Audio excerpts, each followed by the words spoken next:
Donc je vais d'abord commencer par vous, Sekiti. Comment elle devrait se déployer, cette charte, sur le plan régional? Et surtout, la question subsidiaire, c'est comment garder ces personnes-là, une fois qu'elles ont, on va dire, pris ces primes, les fameux 30%, comment pouvoir les garder dans ces régions? Voilà.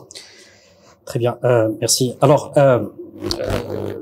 merci pour la transition aussi, c'est Ali, parce qu'effectivement, le génie, je dirais, et toute la valeur ajoutée de la charte, à mon sens, c'est qu'elle a été pensée d'une manière globale, mais aussi elle est déclinable et opérationnelle à l'échelle régionale.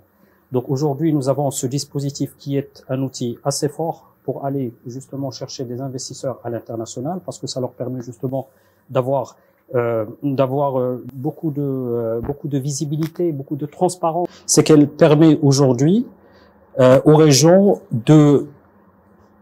d'élaborer, de contractualiser et de signer les conventions d'investissement qui peuvent aller jusqu'à 250 millions de dirhams. Ça, c'est une nouveauté. Donc, ça va offrir plus de décentralisation, vous absolument. Avez une autonomie. Oui.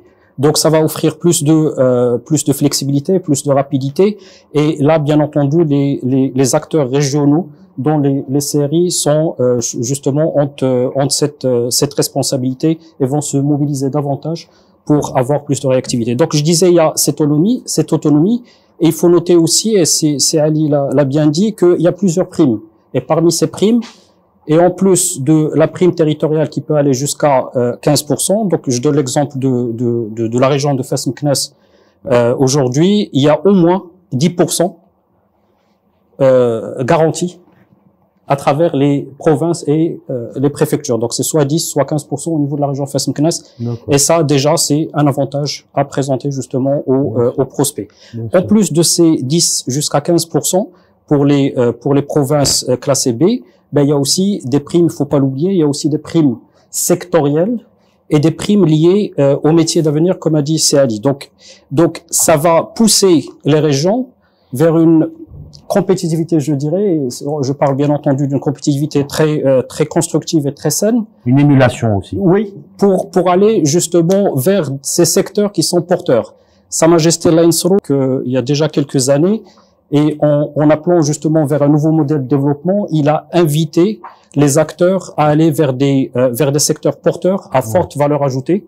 Donc ça nous a rapidement invité pour aller se doter d'une stratégie pour développer ces secteurs. Et donc quand je parle de la région Fès Meknès, les autres régions, pareil. Donc on travaille dessus aujourd'hui. À titre d'exemple, nous travaillons sur une stratégie pour développer des secteurs et qui se trouvent des secteurs qui figurent dans la charte. Donc automatiquement, on a ces 5% de la prime sectorielle pour la majorité des filières qu'on est en train de développer grâce à cette stratégie de positionnement et de développement économique, ainsi que les 3% liés au métier d'avenir porté notamment par le nouveau modèle de développement. Et ça amène aussi, ça invite les régions à développer, ça il faut le mentionner, à développer des primes et des outils complémentaires, je dirais, parce que la charte, elle est cumulable avec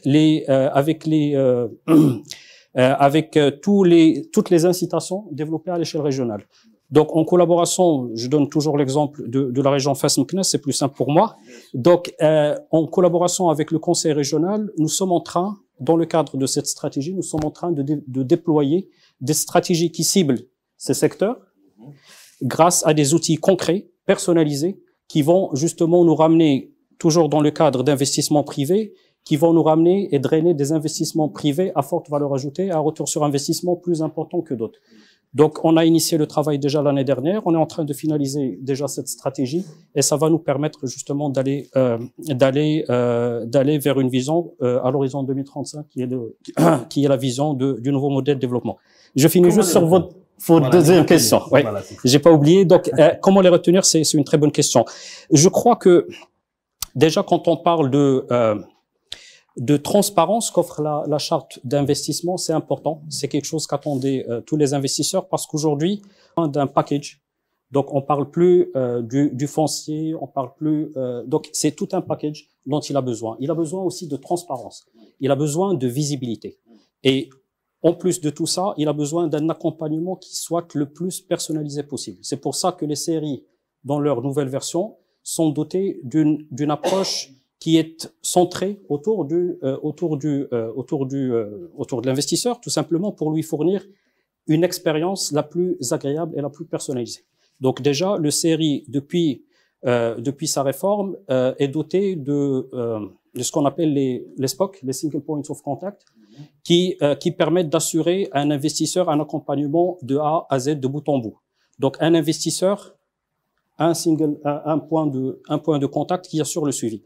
Il y a aussi une approche de CRM, de Customer Relationship Management, qui va nous permettre justement, en se dotant d'outils, d'avoir une traçabilité de tous les dossiers des investisseurs pour qu'on puisse justement aller plus vite, encore plus vite, avec un investisseur pour assurer son suivi.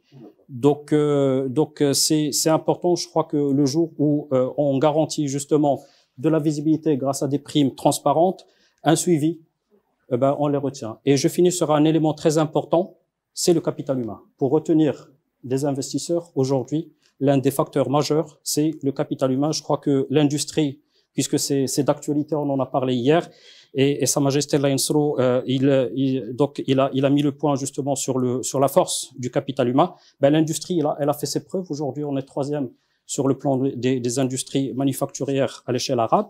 C'est une fierté. Comment on a pu obtenir ça? C'est essentiellement grâce au capital humain. Le capital humain, il se trouve que c'est une fierté aussi pour la région, qui est le premier pôle universitaire.